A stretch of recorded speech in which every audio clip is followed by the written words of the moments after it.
Hi and welcome to the handover video for the new model i20. So this model is the premium, comes with remote central locking. So obviously the unlock padlock unlocks the doors, the lock padlock one press locks all the doors on the boot, and the bottom one, if the car's locked, you're doing a bit of shopping, just want to put something in the boot, just press and hold that down for about 5 seconds, it will then just unlock the boot for you. So we'll just, before we get in the car, just have a look at the seat controls. So underneath the front of the seat there, you've got the bar that you pull up to move the seat backwards and forwards. You've got this big lever here on the right hand side that you pump the seat up or down, and then this lever here just adjusts the backrest for you.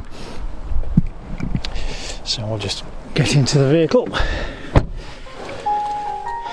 So in the driver's armrest, you've got controls for all the electric windows. You've got the power cut-off switch there to stop young children, etc., playing with the windows in the back.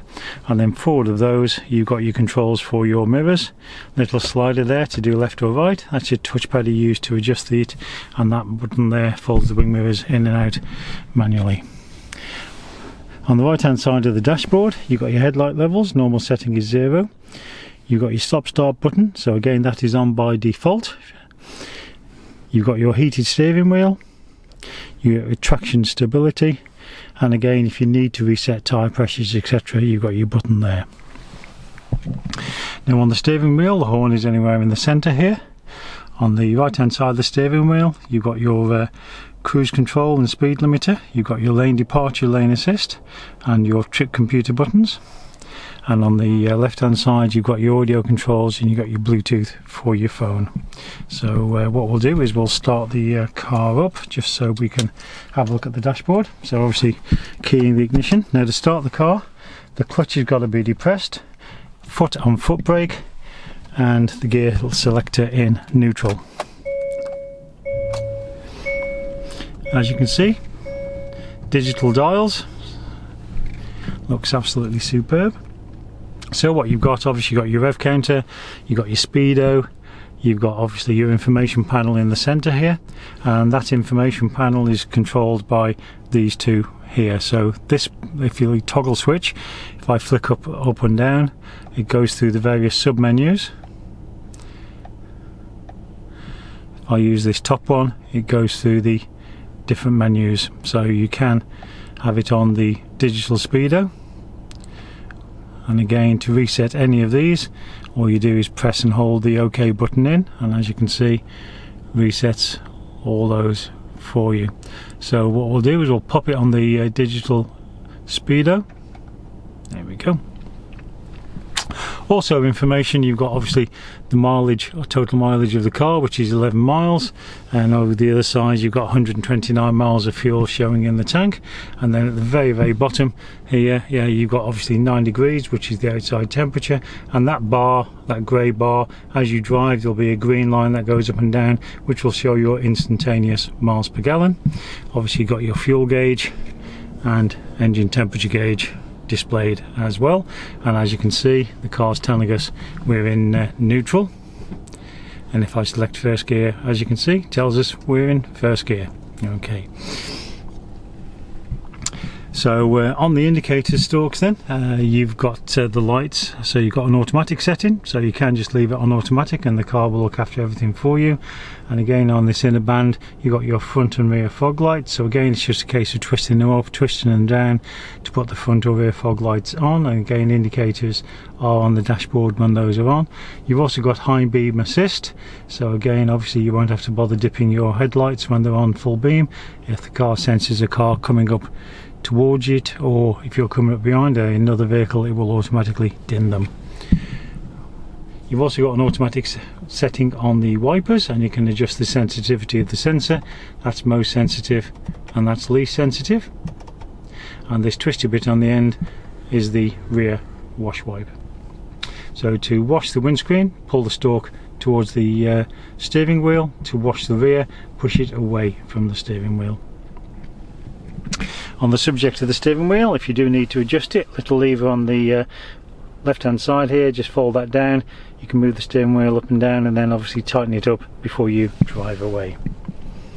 This model's got climate control, So as you can see, you can press auto, let the car get on with it, and you can just set the temperature you want. You can also override it, and you can actually decide where you want the air to be directed to.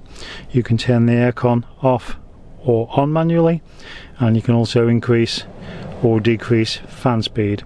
Okay, or say press automatic and the car will look after everything for you. You've got your heated rear screen there, and your front demist. If you press that, it'll put everything up to the screen, as you can hear, and then when the screen is clear, press that button again, it will automatically revert back to your previous setting. Below that, you've got a few power sockets. You've got a USB socket and a USB charging socket, as well as a normal charging socket there. And then around the gear selector, you've got your heated front seat controls. You've got obviously your parking sensors, so as soon as you select reverse, your rear parking sensors become active. But if you want to turn them off, if you're towing something, that's the button you press there.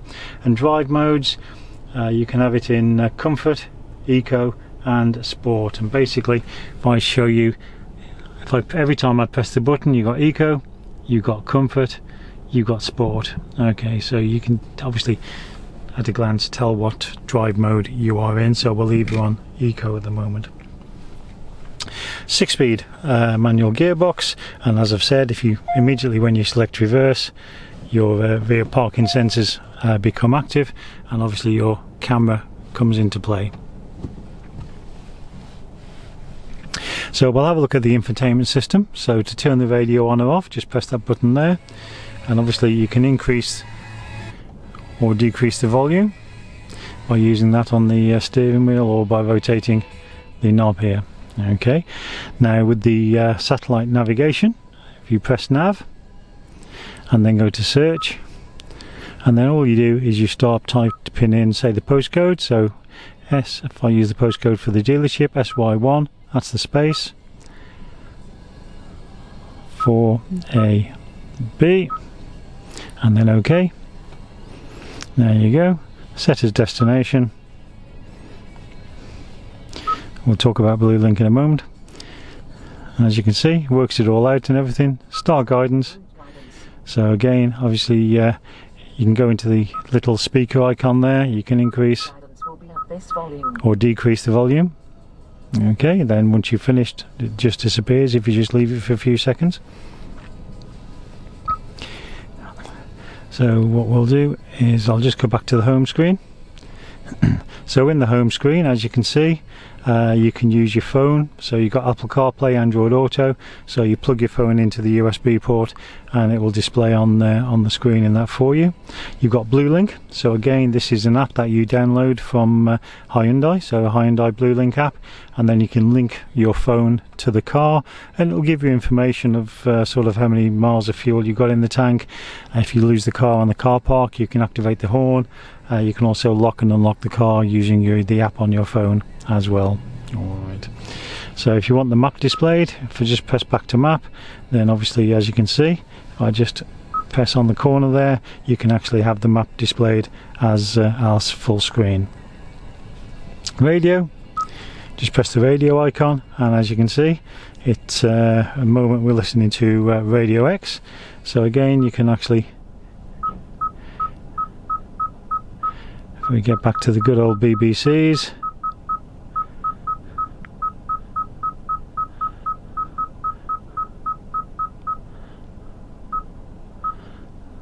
there we go, so Video Radio Shropshire.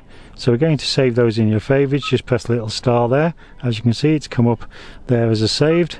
So we'll go back to there we go, so Radio 1,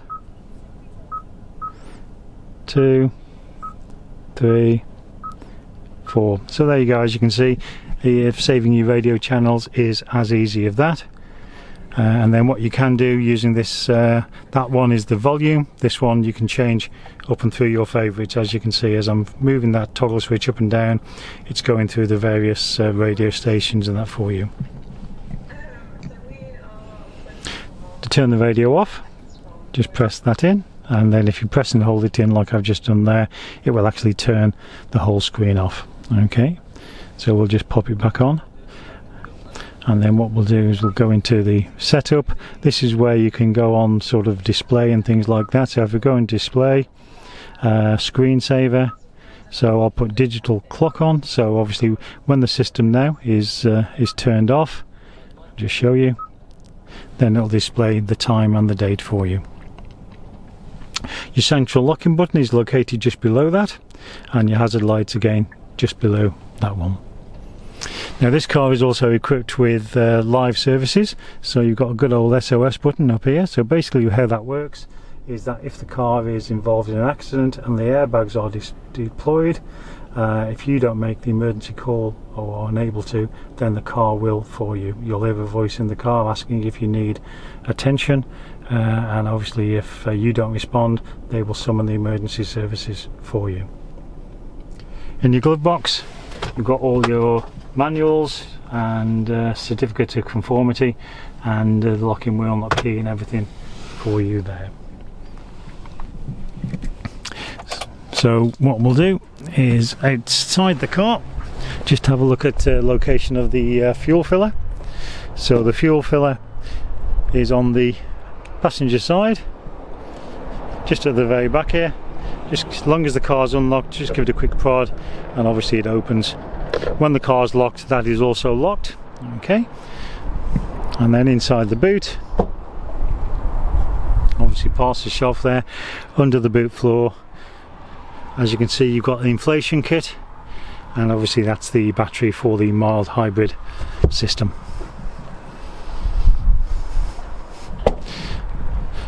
So there we have it. Hope you've enjoyed that brief tour of the new i20, and hope you enjoy the car.